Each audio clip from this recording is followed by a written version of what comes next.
ओम Sai. Shri BV. देव की माता के उद्यापन उत्सव में सम्मिलित होना। बाबा किस प्रकार श्रीमान देव की माँ के यहाँ उद्यापन में सम्मिलित हुए। कथा की ओर बढ़ने से पूर्व बाबा के बारे में कुछ बातें करते हैं। श्री साई समर्थ धन्य हैं जिनका नाम बड़ा सुंदर है।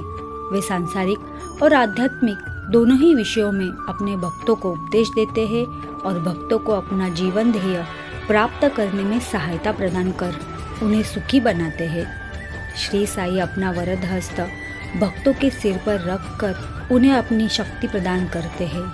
वे भेदभाव की भावना को नष्ट कर उन्हें अप्राय वस्तु की प्राप्ति कराते हैं।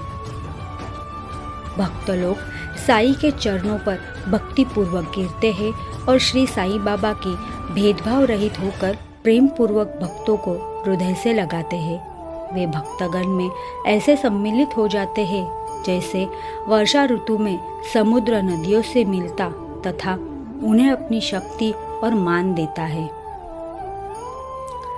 कथा की ओर आगे बढ़ते हुए श्रीमती देव का उद्यापन उत्सव। श्री बी.वी. देव डहाणू जो जिला ठाणे में है वहाँ के मामलतदार थे। उनकी माता ने लगभग 25 या 30 व्रत किए थे, इसलिए अब उनका उद्यापन करना आवश्यक था। उद्यापन के साथ साथ 100-200 ब्राह्मणों का भोजन भी होने वाला था।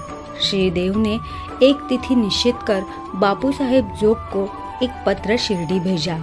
उसमें उन्होंने लिखा कि तुम मेरी ओर से श्री साई बाबा को उद्यापन और भोजन में सम्मिलित होने का निमंत्रण दे दो और उनसे प्रार्थना करना कि उनकी अनुपस्थिति में उत्सव अपूर्ण ही रहेगा। मुझे पूर्ण आशा है कि वे अवश्य ढाणू पधार कर दास को कृतार्थ करेंगे। बापू साहेब जोग ने बाबा को वह पत्र पढ़कर सुनाया।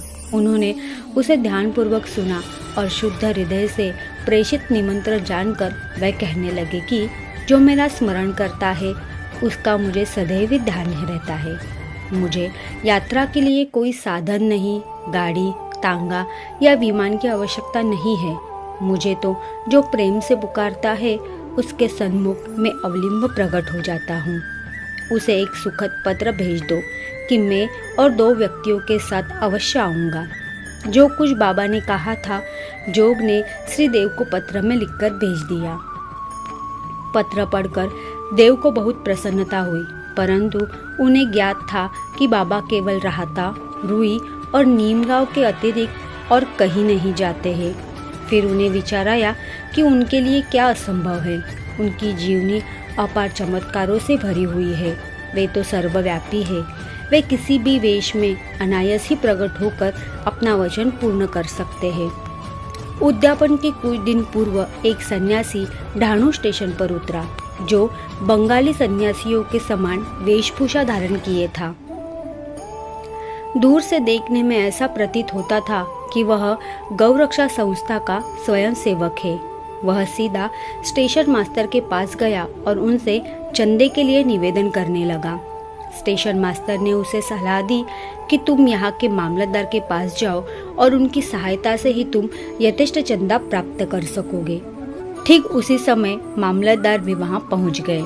तब स्टेशन मास्टर ने सन्यासी का परिचय उनसे कराया और वे दोनों स्टेशन के प्लेटफॉर्म पर बैठे वार्तालाप करते रहे। मामलतदार ने बताया कि यहाँ के प्रमुख नागरिक श्री राव साहेब नरोत्तम सेठी ने धर्मार्थ कार्य के निमित्त चंदा एकत्र करने की एक नामावली बनाई है। अतः अब एक और सुंदर नामावली बनाना कुछ उचित सा प्रतीत नहीं होता। इसलिए श्रेयस्कर तो यही होगा कि आप 2-4 माह के पश्चात पुनः यहाँ दर्शन दें। यह सुनकर सन्यासी वहाँ से चला गया और 1 माह पश्चात श्री देव के घर के सामने तांगे से उतरा। तब उसे देखकर देव ने मन ही मन सोचा कि वह चंदा मांगने ही आया है। उनसे श्री देव को कार्यव्यस्त देखकर उनसे कहा, श्रीमान, मैं चंदे के निमित्त नहीं वरन भोजन करने के लिए आया हूँ। देव ने कहा, बहुत आनंद की बात है, आपका सहर्ष स्वागत है। मेरे साथ 2 बालक और हैं। देव ने कहा, तो कृपया उन्हें भी साथ ले आइए। भोजन में अभी 2 घंटे का विलंब था। इसलिए देव ने पूछा कि आज्ञा हो तो किसी को उनको बुलाने को भेज दूंगा। सन्यासी ने कहा, आप चिंता न करो, मैं निश्चित समय पर उपस्थित हो जाऊंगा। देव ने उनसे दोपहर को पधारने की प्रार्थना की। ठीक 12 बजे दोपहर को 3 मूर्तियां वहां पहुंची और भोज में सम्मिलित होकर भोजन करके वहां से चली गई। उत्सव समाप्त होने पर देव ने बाबू साहेब जोग को पत्र में उल्हाना देते हुए बाबा पर वचन भंग करने का आरोप लगाया। जोग वह पत्र लेकर बाबा के पास गए, परंतु पत्र पढ़ने के पूर्व ही बाबा उनसे कहने लगे, अरे मैंने वहां जाने का वचन दिया था तो मैंने उसे धोखा नहीं दिया। उसे सूचित करो कि मैं अन्य 2 व्यक्तियों के साथ भोजन में उपस्थित था, परंतु जब वह मुझे पहचान ही न सका तब निमंत्रण देने का कष्ट ही क्यों उठाया था। उसे लिखो कि उसने सोचा होगा कि वह सन्यासी चंदा मांगने आया है, परंतु क्या मैंने उसका संदेह दूर नहीं किया था कि 2 अन्य व्यक्तियों के साथ में भोजन के लिए आऊंगा, और क्या वे त्रिमूर्तियां ठीक समय पर भोजन में सम्मिलित नहीं हुई। देखो, मैं अपना वचन पूर्ण करने के लिए अपना सर्वस्व निछावर कर दूंगा। मेरे शब्द कभी असत्य नहीं निकलेंगे। इस उत्तर से जोग के हृदय में बहुत प्रसन्नता हुई और उन्होंने पूर्ण उत्तर लिखकर देव को भेज दिया। जब देव ने उत्तर पढ़ा तो उनकी आंखों से अश्रुधाराएं प्रवाहित होने लगी। उन्हें अपने आप पर बड़ा क्रोध आ रहा था कि मैंने व्यर्थ ही बाबा पर दोषारोपण किया। वे आश्चर्यचकित हो गए और किस तरह से मैंने सन्यासी की पूर्व यात्रा से धोखा खाया, जो कि चंदा मांगने आया था, और सन्यासी के शब्दों का अर्थ भी न समझ पाया था कि अन्य 2 व्यक्तियों के साथ मैं भोजन को आऊंगा।